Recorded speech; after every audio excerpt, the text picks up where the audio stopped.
Donc, la mondialisation n'est pas, contrairement à certains prêts à penser, synonyme de perte de sens du lieu et de l'identité. C'est ce que j'essaie de démontrer à travers cet exemple de la conflit des mots. Puisque les technologies de l'information permettent d'intégrer la ville, territoire et Touba au reste du pays. Et d'autre part, d'être également un levier de son internationalisation.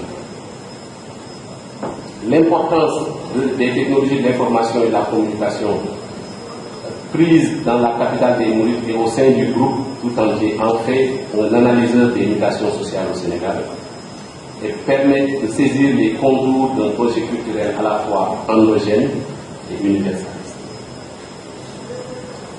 Dans le monde global qui se construit donc aujourd'hui, accéder aux lignes et réseaux, c'est accéder aux idées. Et accéder aux idées, c'est accéder au pouvoir. Et de ce point de vue-là, les Mourides ont compris l'importance des contenus, le caractère crucial de produire des contenus et de les projeter sur l'espace public de l'Internet notamment.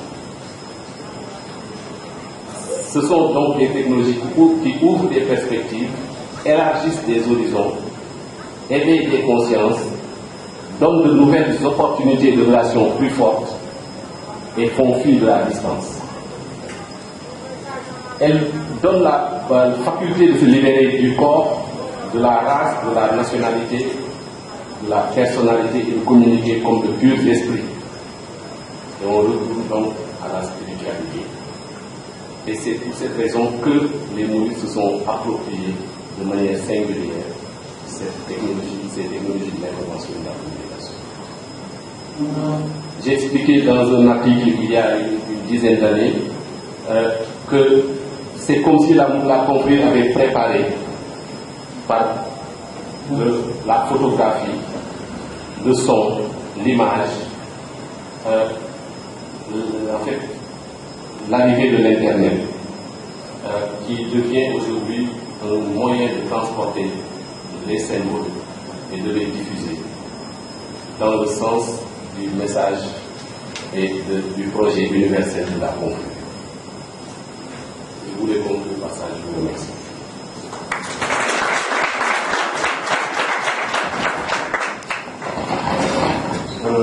Merci, docteur Cheikh. Comme il l'a dit, je crois que nous avons été en présence de deux conférences complémentaires. Les travaux de Cheikh ont insisté sur cette idée-là que le déploiement des Mourides au niveau des territoires nationaux et internationaux relève aussi d'un attachement à un certain nombre de valeurs et de principes qui orientent leur conduite et qui orientent aussi leurs actions. Je crois que donc nous avons deux excellentes conférences qui ont été présentées ce matin. Alors, les conférenciers ont des contraintes d'agenda. Ce qui fait qu'après, on va peut-être rester 10 minutes pour les échanges, puis après, on va les libérer, ils ont des contraintes d'agenda. Nous allons commencer plus tard que prévu. Mais avant de s'engager dans cet exercice d'échange, je voudrais donner la parole au directeur général de l'IAM, M. Girassi, ici présent.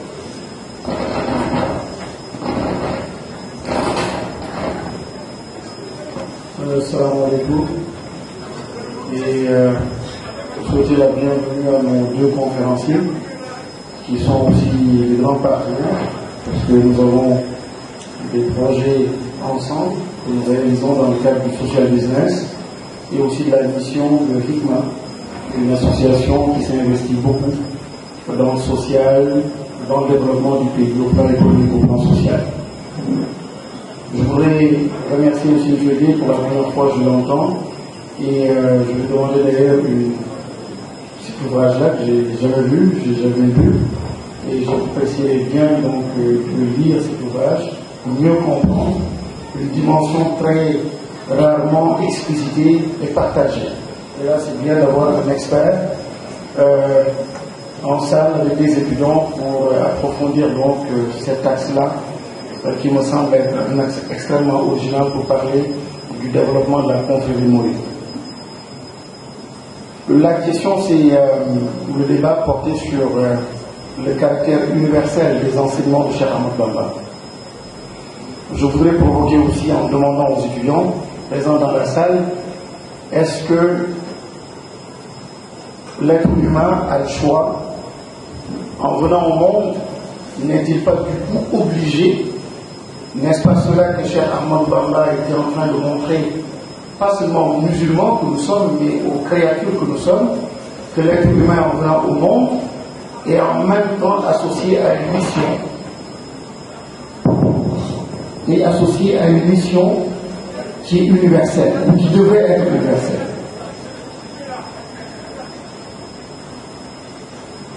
Le premier conférencier a beaucoup insisté là-dessus. Il y a dans nos formations ici à l'école des dimensions importantes qui portent sur le développement personnel. On explique souvent le retard de nos pays par des formules économiques, des situations économiques, politiques, mais en oubliant très souvent de mettre en avant la dimension personnelle, c'est-à-dire l'homme et l'individu. Et je pense que l'enseignement universel de Cheikh Ahmadou Bamba, c'est de ramener toutes ces questions, quelle que soit leur appellation ou leur technicité, à la question fondamentale, c'est-à-dire l'être humain. Et en résumant aussi son combat, Dialul Nafs, en ramenant le tout à l'être humain. Et aujourd'hui, il est heureux de voir que dans tous les débats, on revient de plus en plus sur cette question-là de l'éthique, que j'appelle tout simplement la question de la conscience, la question en fait de l'âme qu'il faut donner à cette technicité qui est en train de perdre l'univers, qui est en train de perdre notre humanité. Cheikh Ahmadou Bamba, ce que je voudrais que l'on partage aussi par rapport au caractère universel de son enseignement ou de ses enseignements, c'est cette élévation et cette capacité qu'il s'est donnée pour se connecter à d'autres univers. L'être humain qui vient au monde n'est pas au monde, ou dans ce bas monde, ou dans ce quartier, pour uniquement lui ou sa petite famille. Malheureusement en Afrique, on est souvent dans le piège de ce tribalisme, de ce technicisme qui nous livre à des guerres et à des situations incompréhensibles. Et on dit souvent d'ailleurs que individuellement pris, nous sommes très bons. Mais vous nous mettez en groupe, on est dans l'incapacité de produire de la valeur. Parce que peut-être que nous n'avons pas compris que nous devions nous donner une mission universelle. À des degrés différents, mais chacun, en s'élevant, devrait se connecter à sa famille, se connecter à son quartier, se connecter à sa ville, se connecter à son continent, se connecter même à l'environnement et le respect de l'arbre, le respect de tout ce qui tourne autour de vous, au plan social comme au plan écologique. Et c'est la petite histoire que j'aime bien conter, que l'on retrouve dans une sourate, la fourmi, le dialogue extraordinaire entre la fourmi et un grand homme, un prophète de Dieu, le prophète Sulayman, et Dieu qui prend le temps quand même en 2 ou 3 versets, de revenir sur ce dialogue entre une créature censée être représentant de Dieu sur terre, avec tous les moyens et tous les djinns, tous les hommes sous son emprise, mais en train de respecter simplement une petite créature qui était la fourmi. Je pense que pour nous, musulmans, ou tout simplement êtres humains, on devrait comprendre que l'enseignement, et je retourne rapidement le micro, peut-être c'est la question sur laquelle je devrais, entre spiritualité et religion, quelle est la finalité? Qu'est-ce qui est attendu de nous? C'est d'être religieux ou d'être des êtres spirituels? Je me pose la question parce que vous avez parlé d'un hadith du prophète sallallahu alayhi wa sallam qui parlait de sagesse, qui semblait être connecté à tous les mondes. Je suis content de dire aussi le premier verset quand on prie, Alhamdulillah Rabbil Alamin. Je ne sais pas pour rien du tout, c'est pas Alhamdulillah le miséricordieux, mais c'est le Rabbil Alamin et cet univers-là. Je dis c'est aussi tout de suite le privilège qui est donné à l'être humain d'être connecté à un Seigneur de plusieurs mondes, pas un seul monde, mais de tout un système. Et cette dignité, cette élévation, je pense bien que c'était là où pointait le doigt le grand Cheikh Ahmadou Bamba, et qui lui a valu aujourd'hui cette amitié avec Dieu, subhanahu wa ta'ala, cette amitié avec le prophète, sallallahu alayhi wa sallam, et aussi cette admiration que nous vivons tous, tout simplement parce que je pense quelque part, il y a une compréhension extrêmement pointue et élevée de ce qui est en tant qu'être humain, élevée aussi de ce que l'autre est, c'est-à-dire Dieu. Donc, je remercie encore une fois nos conférenciers qui sont là, et heureusement qu'ils n'enferment pas le discours dans le seul espace du mouridisme, dans le seul espace de la religion musulmane. Je pense sincèrement que nous ne sommes pas musulmans pour être des musulmans. Nous sommes musulmans pour être pleinement notre dimension humaine et s'élever et travailler pour être de véritables khalifas sur terre. Des lieutenants de Dieu sur terre à tout point de vue. TIC, management, à tout point de vue, au plan agricole, à tout point de vue, nous devons, depuis le Big Bang, cette première explosion, le point de départ, étant des khalifas sur terre, nous devons être en mesure de poursuivre ce que Dieu attend de nous, c'est-à-dire faire l'effort, et l'homme n'est que le produit de ses efforts, et c'est là où nous sommes attendus, et c'est là où nous sommes. Je termine avec la belle histoire qui m'a été, que je pense souvent aussi, quelqu'un qui montre un Camille électronique, avec un pointeur pour passer d'un verset à un autre. J'étais tellement fier, mais il me dit attention, ne sois pas trop content parce que tu risques d'avoir un problème à l'au-delà avec Dieu. Il dira, c'était en quelle année on vous a offert ce cadeau? En 2013. Et vous, pendant ce temps, qu'est-ce que vous faisiez pour l'humanité? Je ne dirais même pas pour l'islam. Parce que je pense que, est-ce que la question réellement à l'au-delà, c'est qu'est-ce que tu as fait pour ta religion? Je ne sais pas. Mais je pense sincèrement, c'est vrai, ce que tu as fait pour l'humanité, peut-être. Mais bien sûr, avec des conditions, il faut croire en Dieu, il faut croire donc à ce qui a été dit par Dieu, ce qui est exigé de nous. Mais ce qui est exigé de nous, la finalité, je pense bien, c'est l'humanité. Il dit, Dieu dira, qu'est-ce que vous avez fait? Je donnais chaque vendredi 1 000 francs, ou 500 francs à l'État qui était là. Il dit, mettez-vous à gauche. C'est pas ce que j'attendais de vous en 2013. En 2013, j'attendais de vous ce que l'autre a fait. C'est-à-dire mettre au service de l'humanité cette technicité-là. Mettre au service de la religion cette technicité, mettre au service de l'homme cette technicité. Mais pas la religion à part. Quand je suis seul, je suis bien avec Dieu, et quand je suis avec les hommes, je dis bon, là c'est entre les hommes. Non, je pense que cette dimension-là, cette cloison, ce lien, Cheikh Ahmadou Bamba l'a vraiment vivifié, nous l'a montré, et a fait des choses extraordinaires. Cet exemple-là, j'en suis tellement fier que l'Europe puisse vivre une crise financière mondiale et que Cheikh Ahmadou Bamba, au-delà des prières, puisse dire je contribue, mais attends, quel signal pour nous les Africains, pour tout simplement l'être humain. C'est-à-dire que mes prières doivent ou n'auront de sens que si aussi je suis sensible à ce qui se passe dans mon espace.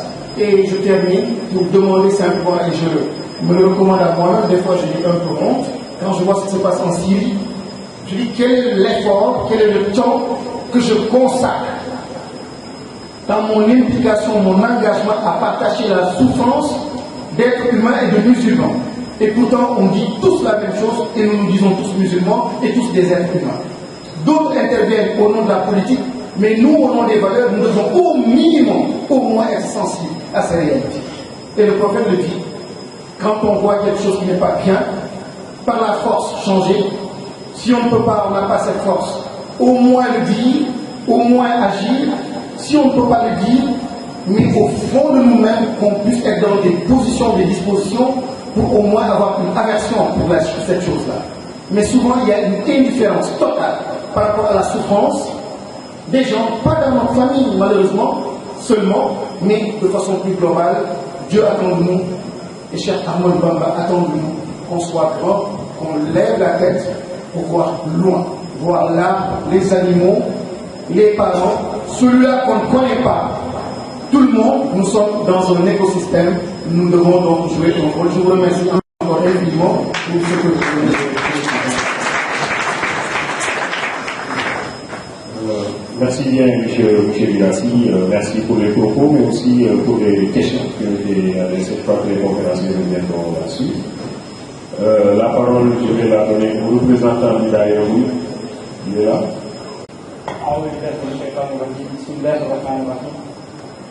وصلى الله على سيدنا محمد وآله وصحبه وخديمه وأمته ومن والاه.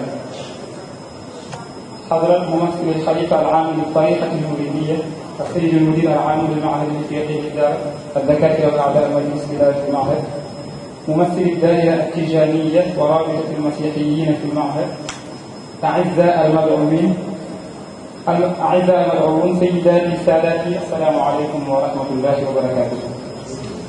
اسمحوا باسم دائرة مفتاح السعادة أن أرحب بكم وأن أوجه إليكم حقيقة تشكراتنا وامتناننا لحضوركم المشرف في هذه الحفلة الميمونة. السادة المدعوون، قبل أخذ الكلمة أود أن أعرض على سياداتكم نبذة وجيزة عن الدائرة وأنشطتها.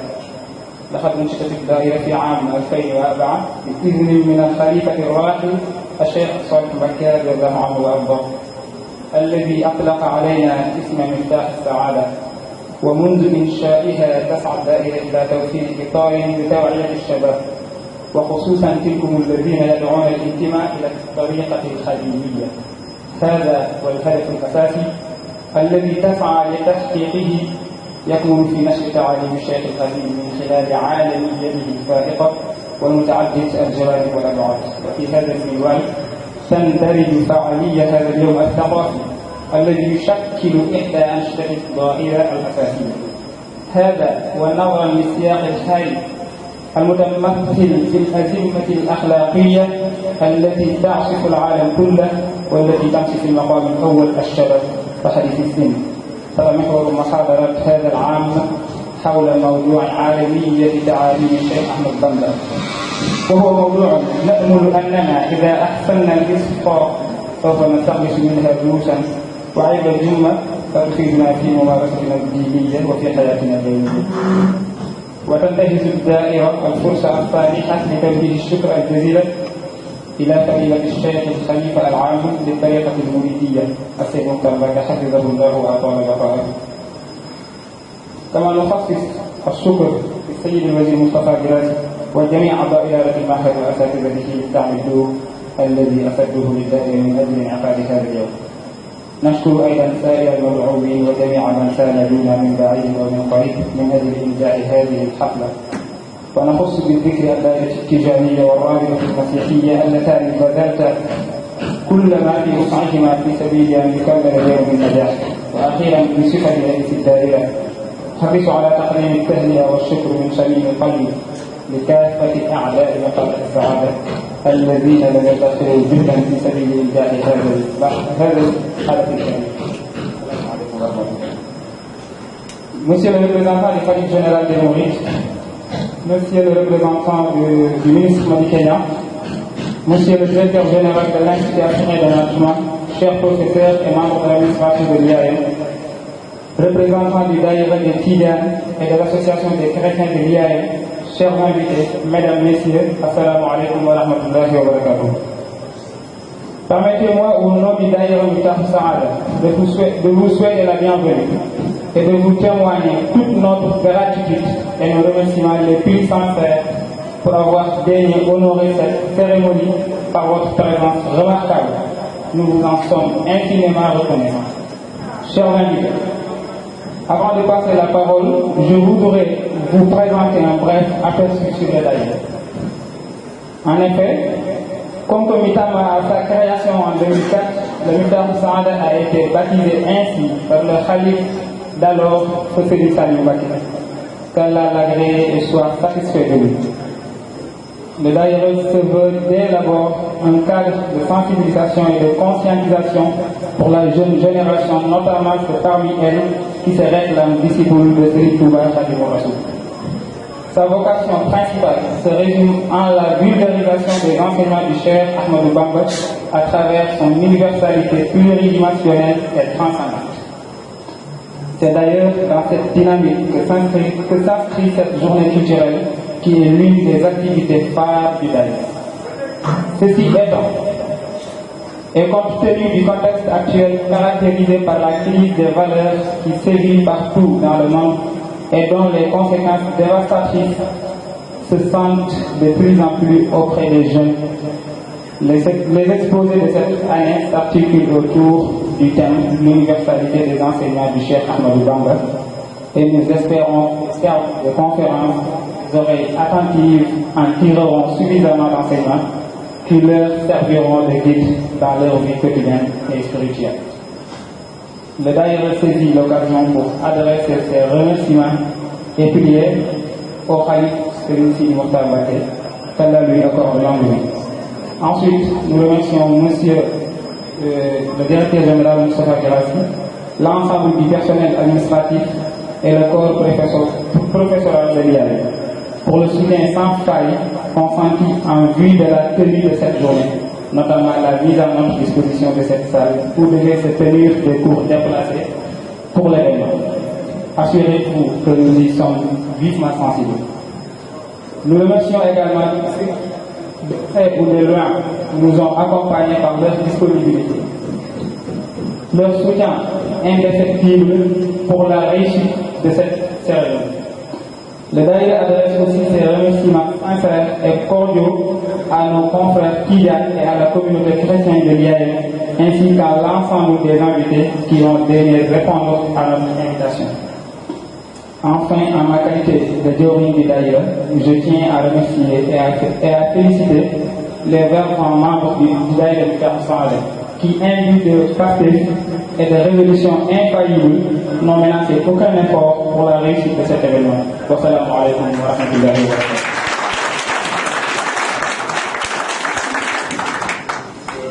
Il est là le représentant du Daïra Tidjane. Merci, monsieur le modérateur. A'udhu billahi minash shaitanir rajim. Bismillahir rahmanir rahim. Wala hawla wala quwwata illa billahil azim. At-tahiyyatu lillah, az-zahiyatu lillah, at-tayyibatu salawatu lillah. Assalamu alaykum wa rahmatullahi wa barakatuh. Je salue l'assistance ici tous présents et j'adresse mes sincères salutations les plus respectueuses aux conférenciers, à monsieur le directeur général, monsieur Moustapha Guirassy, et à monsieur Diakhaté. Bon, je félicite au passage le Daïra Mouride par le biais de son président, monsieur Souhaïbou Diop, pour cette belle journée dédiée à Cheikh Ahmadou Bamba. Et je prie au bon Dieu de donner une très longue vie et une bonne santé au Khalife général des Mourides, Serigne Cheikh Sidi Mokhtar Mbacké, et tous les khalifes généraux du pays. Donc, concernant le thème du jour, l'universalité et l'enseignement de Cheikh Ahmadou Bamba, je pense que c'est un thème qui se justifie lui-même. Parce que partout dans le monde où l'on va, on trouve des marques qui révèlent l'œuvre de Cheikh Ahmadou Bamba. Je ne serai pas loin parce que je pense que la majeure partie des invités et des gens qui sont là peuvent témoigner de l'enseignement exceptionnel du vénéré Cheikh Ahmadou Bamba qui a aujourd'hui dépassé toutes les frontières du pays. Cela se justifie de jour en jour. Parce que, car dans tous les pays du monde, on trouve l'existence des Daïra Mourides. Pour ne pas être loin, je m'arrête là. Et je prie le bon Dieu d'exaucer toutes les prières formulées à cette belle journée. Je vous remercie. Question qui a été soulevée, donc on va donner la parole à nos deux conférenciers pour qu'ils réagissent par rapport à cette question-là. Puis après, on va le faire. Je signale qu'il y a une autre conférence dans l'après-midi qui se tiendra en Wolof, qui se fera en Wolof, et sera l'occasion de continuer nos discussions avec nos deux langues, tout simplement. C'est le chef.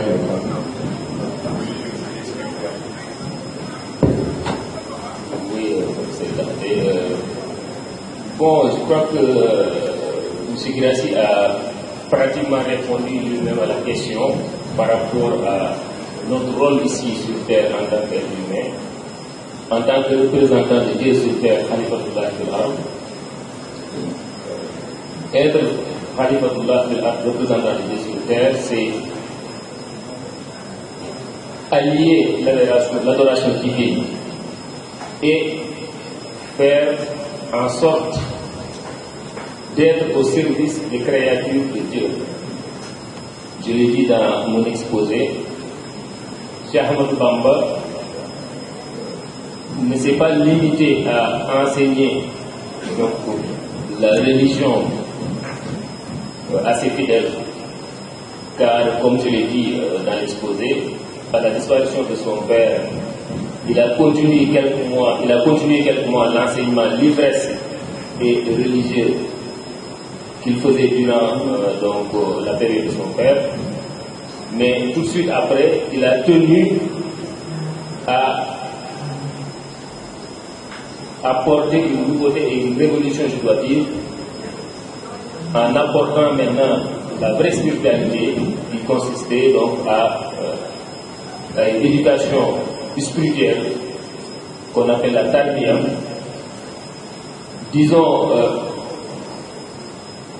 il a continué donc l'enseignement religieux, mais également il a apporté un nouveau enseignement qui consistait donc à renforcer la spiritualité donc des fidèles.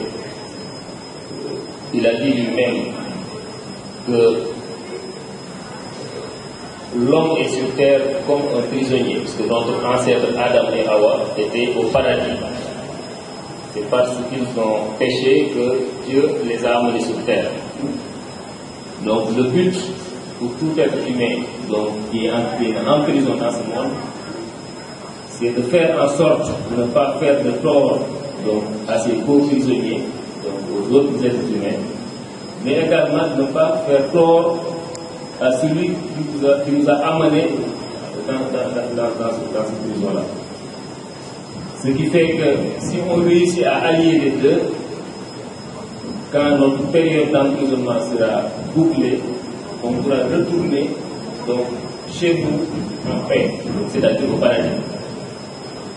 Mais si on ne réussit pas à allier donc, les deux, c'est-à-dire ne pas faire le tort aux autres co-prisonniers et à Dieu qui nous a amenés sur terre donc, dans cette prison-là, si on ne réussit pas à allier ces deux contraintes, on risque d'avoir une prolongation de peine ou d'avoir la perpétuité qui signifie donc l'autre monde, c'est-à-dire l'enfer. Donc le chef l'a résumé ainsi.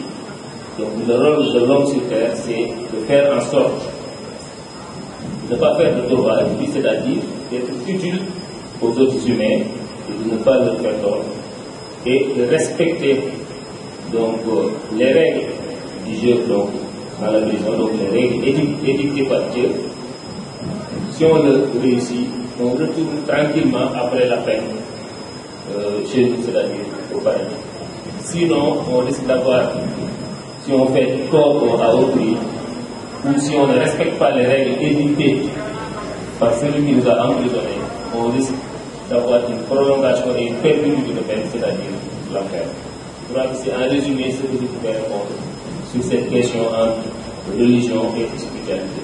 Pour moi, c'est un ensemble, c'est quelque chose qu'il faut réunir.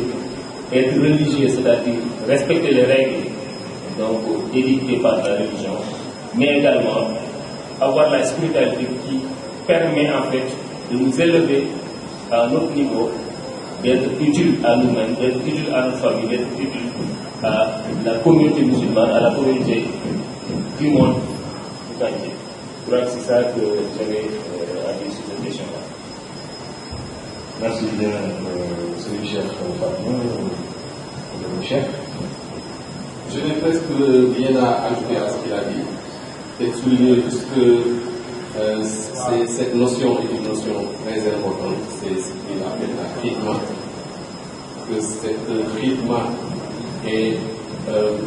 sort en fait, essaie de nous sortir d'une vision hémiplégique de l'islam, que certains considèrent d'être juste comme une pratique culturelle.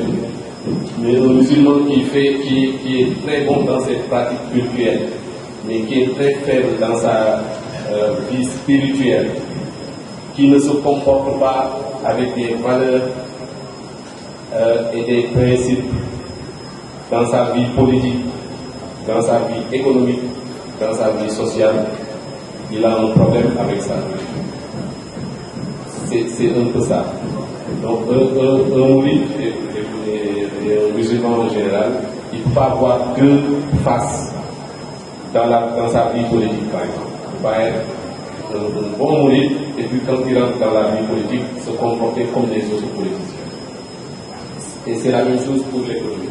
Je pense que si aujourd'hui, beaucoup de théoriciens de l'économie parlent de finances solidaires, parlent de finances éthiques, parlent d'économie sociale, c'est pas tout le monde finira par parler de ça parce qu'il n'y a pas d'autre voie que celle indiquée du point de vue économique, du point de vue social, du point de vue culturel par l'islam. Et Cheikh Ahmadou Bamba n'a fait que le rappeler. Ce n'est pas une innovation, c'est un rappel qu'il a fait que c'est ça la véritable voie de l'islam. Et je pense que peut-être que son innovation, c'est d'avoir mis en place un système d'éducation pour former les disciples à cette vie multidimensionnelle.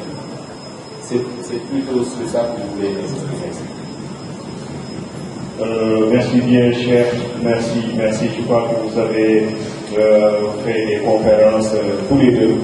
Que vous avez élevé à un niveau tellement appréciable. Je crois que pour chacun de nous, des questionnements que l'on formulait, des interrogations que l'on formulait, nous avons pu trouver des réponses et de la manière la plus éclatante qui soit. Que je vous laisse longue vie et que Dieu accompagne encore vos pas quotidiens. Je voudrais maintenant donner la parole à Yassi pour le mot de la fin. Chef, il n'y a que des chefs ici, côte à côte, face à face. C'est un chef. Donc, chef, vous allez prononcer le mot de la fin. On va se retirer pour la prière.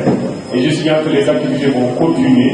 Dans l'après-midi, les chants religieux vont continuer. Il y aura une conférence en Europe après. Voilà, c'est une chef pour le dernier mot. Assalamu alaikum wa rahmatullah. J'aurais vraiment aimé ne pas cet exercice, j'aurais aimé que on me l'évite. Mais bon, comme je ne peux pas faire autrement, donc moi aussi je remercie, je rejoins au directeur général et au Djawrin Djibi Diakhaté pour remercier les conférenciers. Je pense que comme Djibi l'a dit, nous aurons cet après-midi l'occasion de prolonger le débat parce que je pense que c'est un thème qui est extrêmement important. L'année passée, on avait initié ce thème, on en avait fait l'objet d'une exposition et l'idée avait germé que cette année-ci, on va peut-être en faire le thème principal donc, de ces journées. Et je pense qu'il y a, les gens ont tout dit, mais je pense qu'on peut encore élever le débat. Nous sommes dans une école de management, nous sommes des intellectuels, et je pense que, comme Dieu l'a fait dans le Coran, le chef aussi a parlé à des gens qui réfléchissaient. Et donc, il a dit beaucoup de choses, mais chacun peut y trouver ce qu'il cherche, finalement. Comme disait Cheikh Abdelhad, c'est finalement de l'huile dans un baril où chacun peut venir mettre un doigt, mettre une main, mettre deux jambes, ou tout simplement plonger carrément dedans. Et c'est la partie qui est émergée qui sera la partie donc, qui sera finalement mouillée. Et donc ici je pense que nous sommes peut-être mouillés, peut-être un bras ou deux pieds ou deux jambes, et je pense que le corps entier n'est pas encore mouillé, et je pense qu'il sera encore difficile tout simplement de le faire, mais on peut encore continuer à parler de ça. Bon, je ne vais pas laisser longtemps, peut-être il y avait des choses qu'on aurait pu dire sur ce thème qui est important, mais comme nos conférenciers ont des contraintes, je remercie tout le monde, je remercie les deux conférenciers et on va les laisser peut-être se retirer. Assalamu alaikum wa rahmatullah.